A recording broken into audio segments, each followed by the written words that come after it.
Failure. Ethan laughed and lifted his glass. If you want an example of what not to do with your life, just look at Aunt Grace. Several guests laughed with him. Nobody defended me. Not my sister. Not my brother-in-law. Not anyone at our table. I stood there holding a paper cup, wondering when I had become a joke in my own family. The insult hurt. But the silence hurt more. Because the people who knew me best acted as though Ethan had simply said something true. I forced a smile and sat down. The graduation party continued around me. Music played. People talked. Glasses clinked. Then something strange happened. A distinguished guest arrived. He was supposed to be the most important person at the celebration. Yet instead of focusing on Ethan, he kept looking in my direction. Once. Twice. Then a third time. His expression changed. Not confusion. Recognition. I glanced behind me. There was nobody there. Only me. A few moments later, he quietly asked someone a question. When he heard the answer, he froze. For the first time that evening, I felt uneasy. Because something from my past seemed to have followed me into that backyard. Before I continue, tell me where you're listening from tonight. And tell me, have you ever been underestimated by your own family? Because before that graduation party ended, someone was going to notice something nobody else understood. And when they did, everything would begin to change. I tried to sit quietly after that, but even my chair seemed to have been chosen to remind me where I belonged. Ethan had placed me near the far end of the patio, beside the gift table and away from the polished guests he wanted to impress. My sister Linda gave me a small apologetic smile, then turned back toward the donors, professors, and well-dressed friends surrounding her son. Grace doesn't mind, Ethan said, loud enough for me to hear. She likes quiet corners. A few people laughed. I looked down at my hands and said nothing. Ethan moved through the party like he owned the afternoon. He shook hands, slapped shoulders, and told everyone about his new job offer, his apartment downtown, his plans to build something real. Every word sounded practiced. You have to move forward, he told one guest. Some people just get comfortable staying small. His eyes flicked toward me. I felt it. So did a few others. A woman near the drink table glanced at me, then quickly looked away. That small movement hurt more than I expected. Pity is quiet, but it still has teeth. Then Ethan raised his glass again. I'm just grateful, he said, smiling at the crowd, that I had examples in this family of what ambition looks like, and what happens when you don't have any. Someone chuckled. My sister whispered Ethan, but she didn't stop him. He turned toward me with that bright, expensive smile. No offense, Aunt Grace. I gave him a calm nod. None taken. That made him grin wider. See? She's tough. All those years in the army must have helped with something. This time, the laughter was louder. I could feel my face getting warm, but I kept my hands still in my lap. At my age, you learn that defending yourself in front of people who already decided against you usually only feeds the fire. Then I noticed the distinguished guest again. He wasn't laughing. He stood near the edge of the patio, watching me with a look I couldn't name. A moment later, he leaned toward another man and quietly asked something. The man answered. And the guest's expression changed completely. Ethan did not stop after the first laugh. If anything, the attention made him bolder. He started telling stories about me that were not cruel enough to sound vicious, but not kind enough to be innocent. Aunt Grace has always been mysterious, he said, leaning against the drink table. You ask what she did for a living, and she gives you 3 words and changes the subject. One of his friends laughed. Maybe she was a spy. Ethan grinned. If she was, she hid it pretty well from success. That got another laugh. I kept my eyes on the folded napkin in my lap. There are moments when silence feels like dignity, and moments when it feels like surrender. That afternoon, I could not decide which one I was choosing. A man beside Ethan looked over at me and said, "So what did you actually do, Grace?" I smiled gently. "I served." "That's it?" Ethan said. "Come on. Give us something. Everyone here has a story." "Not every story belongs at a graduation party," I said. For a second, the table went quiet. Then Ethan chuckled. "See? That's what I mean. Always dramatic." The guests began filling in the blanks themselves. One woman asked if I had worked in administration. Another guessed supply. Someone else said, "There's honor in simple service, too," in the kind of voice people use when they think they are being generous. I nodded because it was easier than correcting them. Across the patio, the distinguished guest was still watching. This time, he did not try to hide it. He stepped closer to a younger man in a dark suit and asked, "Her name is Grace Walker?" The man nodded. "Ethan's aunt, I think." The guest's face tightened. I felt my stomach shift. Then he asked another question, softer this time. "Did she ever mention where she served?" The younger man shrugged. "Nobody really knows. She doesn't talk much." That answer seemed to trouble him more than it should have. A few minutes later, he approached me with careful politeness. "Mrs. Walker," he said. "May I ask how long you were in uniform?" I looked up slowly. "Long enough." His eyes studied my face, not rudely, but with the steady focus of someone comparing the present to a memory. "Were you ever overseas?" I felt the air leave my chest. "Most people were," I said. He paused. "Some places are harder to forget than others." My hand tightened around the paper cup. I stood before anyone could notice.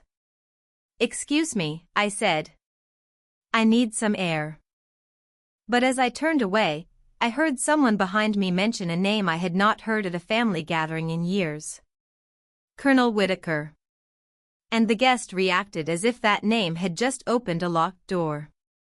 I found a quiet place near the side steps, away from the tables, the speeches, and Ethan's bright voice carrying across the patio. From there, I could still see everyone gathered around him. He looked comfortable in the center of the room. I had spent most of my life learning how to survive the edges. It was not the first time my family had made me feel like a guest they had forgotten to invite. Linda walked past once with a plate in her hand. She saw me sitting alone and slowed down.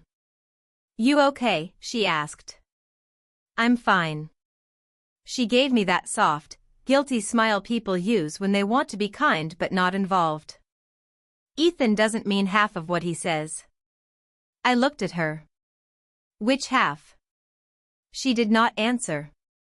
She only touched my shoulder and went back to the party. That told me enough. Near the drink table, I heard two relatives talking. They were not whispering as quietly as they thought. "She was in the army, right?" "I think so." "Some office thing, maybe." "Poor Grace. Some people just never find their place." I stared at the grass beneath my shoes and let the words pass through me. They only knew the version of my life that silence had left behind. A quiet house. No husband anymore. No children. No stories I was willing to tell. To them, that looked like emptiness. But emptiness was not the reason I stayed silent. Some memories do not fade. They wait. They live under ordinary sounds, the clink of glasses, the crackle of a microphone, the sudden stillness when someone says a name they should not know. I had learned years ago that explaining the past did not always set you free. Sometimes it invited people to stare at your wounds and call it understanding. So I stayed quiet. Not because Ethan was right. Not because I was ashamed. Because there are truths that can change a room the moment they are spoken. And across the patio, the distinguished guest was still watching me like he was trying to decide whether I was one of those truths. I thought Ethan was finished. I was wrong. He waited until another circle of guests had formed around him, then lifted his glass again. "You know what I admire most about this family," he said. "We don't make excuses." A few people nodded. He smiled toward me. Some people serve for years and still come home with nothing to show for it. No career. No family. No legacy. The words landed harder than the laughter. I heard Linda say, "Ethan, that's enough." But her voice was soft. Too soft. Ethan shrugged. "I'm just saying young people should learn from every example. Even the bad ones." For a moment, I waited for my sister to stand beside me. She didn't. Instead, she touched Ethan's arm and whispered, "Just don't embarrass her." Embarrass me. Not defend me. Not correct him. Just make the cruelty quieter. That was when something in me went very still. Then a man near the table said, "Wasn't there some trouble when Grace left the service?" The patio shifted. I felt it before anyone spoke again. Ethan turned back toward me with new interest. "Trouble?" he asked. Linda looked uncomfortable. "It was a long time ago." Someone else said, "I heard there was some kind of missing paperwork." My fingers tightened around my cup. Ethan's eyes lit up. "Missing paperwork," he repeated. "Well, that sounds more like Aunt Grace." I looked at him then. Really looked. He had no idea what he had just stepped into. Before I could answer, a car door closed near the driveway. An older man in a dark suit came through the side gate. His shoulders were straight. His eyes were sharp. And the moment he saw me, he stopped walking. The distinguished guest saw him, too. For one brief second, the two men looked at each other. No one else seemed to notice. But I did. Because their faces carried the same question. And whatever they were silently confirming, it had just made the afternoon much more dangerous than Ethan understood. The older man stopped just inside the gate, and for a few seconds, the party seemed to move around him without touching him. He was tall, silver-haired, and carried himself the way certain men never stop carrying themselves, even decades after they leave service. The distinguished guest turned toward him, and something passed between them before either one spoke. "James," the guest said quietly. The older man nodded once. "Ambassador Hale." That was the first time I heard his name spoken aloud that afternoon. Ethan noticed immediately. "Well, this party keeps getting more impressive," he said. "Are we expecting the president next?" A few people laughed, but not as loudly this time. The older man's eyes moved past Ethan and landed on me. His face changed. Not dramatically. Just enough. "Grace Walker," he said. My throat tightened. "Colonel." Ethan blinked. "Wait. You two know each other?" Neither of us answered him. Colonel Whitaker took one slow step closer. "I wondered if it was you." Ambassador Hale looked at him sharply. "You're certain?" The colonel did not take his eyes off me. Certain enough to remember the details. The patio grew quieter. Linda looked from one man to the other. "What details?" Colonel Whitaker ignored the question. There were only a few people who could have known where that file went after the operation. My fingers went cold around the cup. Ethan frowned. What file? The ambassador turned toward me then. His voice was careful, almost gentle. Mrs. Walker, he said, did you ever see the missing report after the transfer? The question hit the air like a glass breaking. No one understood it. But I did. And judging by the colonel's face, so did he. For the first time all afternoon, I could not keep my expression still. Something old moved through me. Not fear exactly. Something heavier. Ethan saw it and stepped closer. Aunt Grace? What is he talking about? I looked at Ambassador Hale, then at Colonel Whitaker. Before I could answer, the colonel whispered one word. Valkyrie. The entire patio went silent. If you've stayed this far, subscribe and tell me, what do you think Valkyrie really means before the truth comes out? Because what happened next was the moment Ethan finally stopped smiling. The silence after that single word felt heavier than all the laughter that had filled the party earlier. Valkyrie, Colonel Whitaker repeated. Ethan looked from him to me.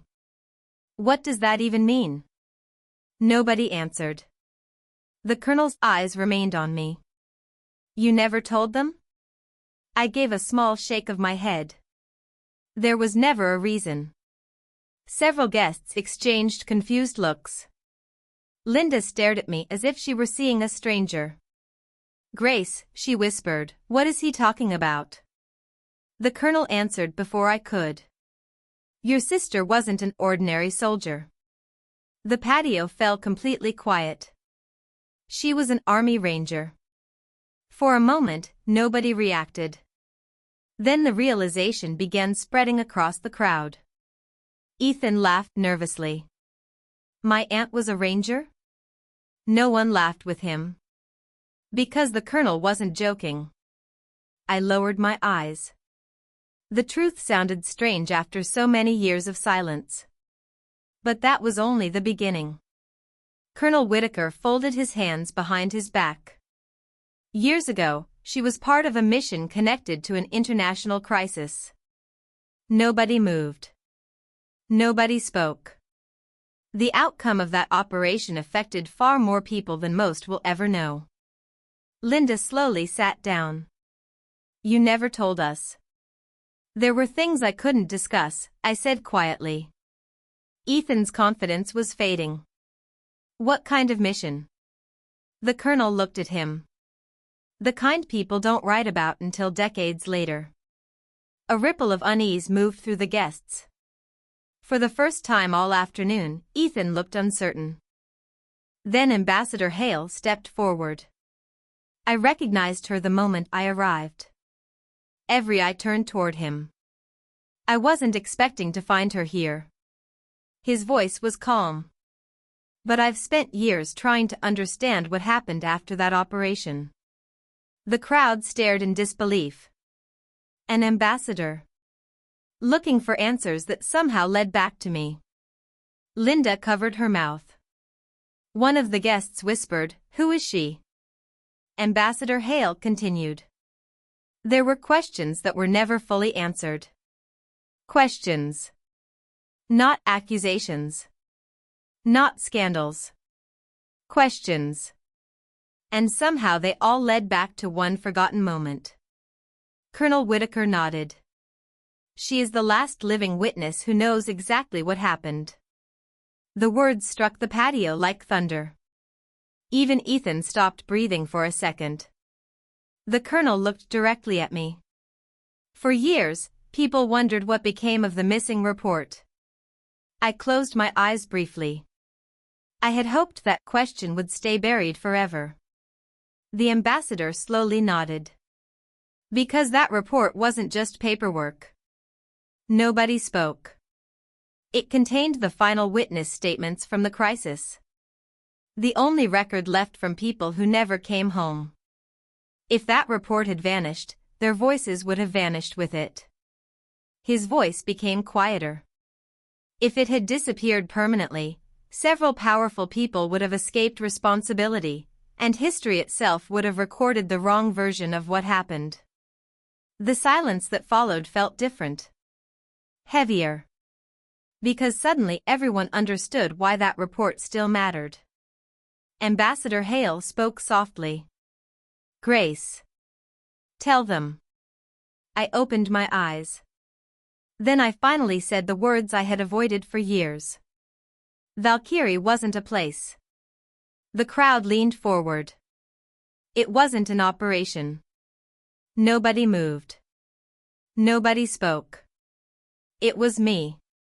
A shocked silence swept across the patio. And the missing report never disappeared. Every face froze. I looked at Ethan. Then at my family. Then at the two men who had carried this secret for decades. I was the last person entrusted to protect it. At that moment, Ethan's face lost all color. And I realized the evening was about to change forever. For several seconds, Ethan did not speak. That alone told me he finally understood the room had turned. His smile was still there, but it no longer belonged to his face. You're saying Aunt Grace had that report? He asked. No, Ambassador Hale said quietly. I'm saying she protected it. The difference landed hard. People began whispering. Not the cruel kind from earlier. This was different. Careful. Uncertain. Respectful. Across the patio, Daniel Ross, the journalist Ethan had proudly introduced that afternoon, had taken out a small notebook. He was not smiling now. Ambassador, Daniel asked, is this connected to the declassified inquiry from last year? Hale looked at him for a moment. It is connected to questions many people were never allowed to ask. That was enough. The entire party changed shape. The professors stopped treating Ethan like the center of the evening. The donors stopped nodding at his jokes. Even his friends stepped back as if embarrassment had become contagious. Linda slowly approached me. Grace, she whispered, we didn't know. I looked at her.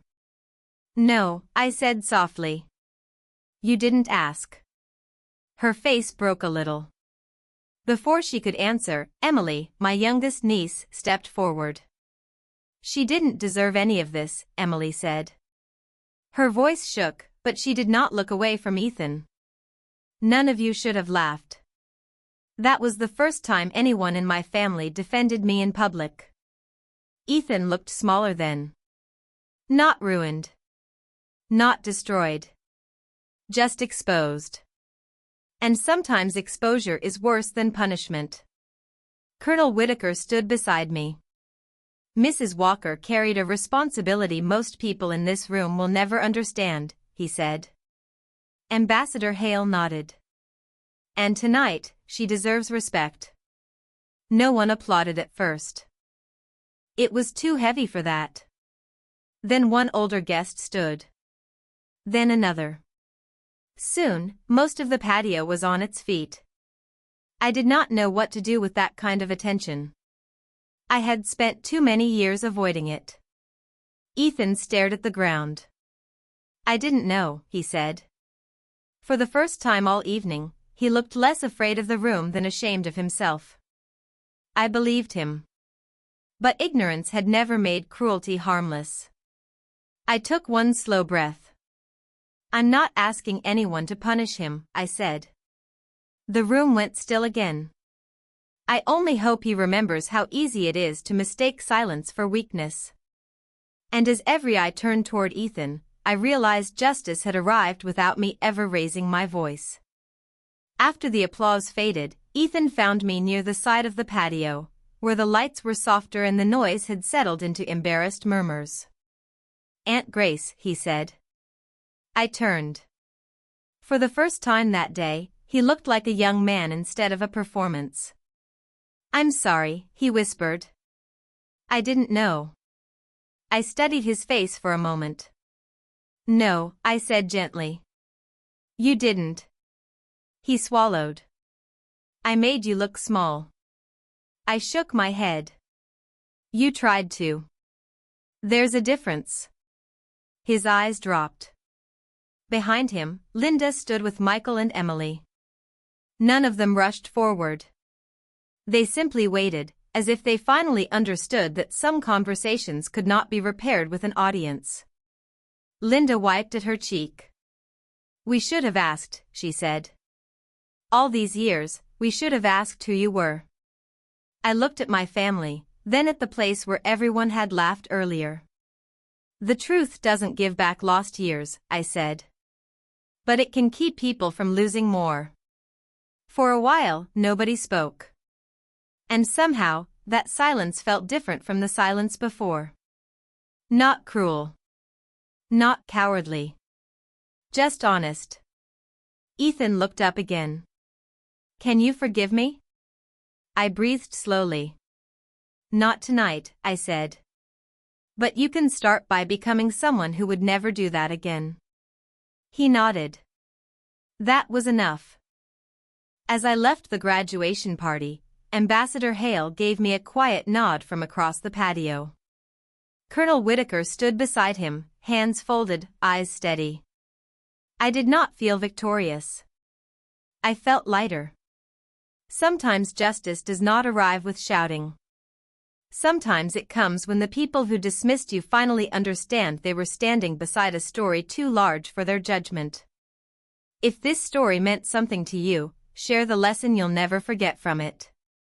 And remember this, the silence that hurts you today may be hiding a story nobody understands yet. Never mistake silence for insignificance.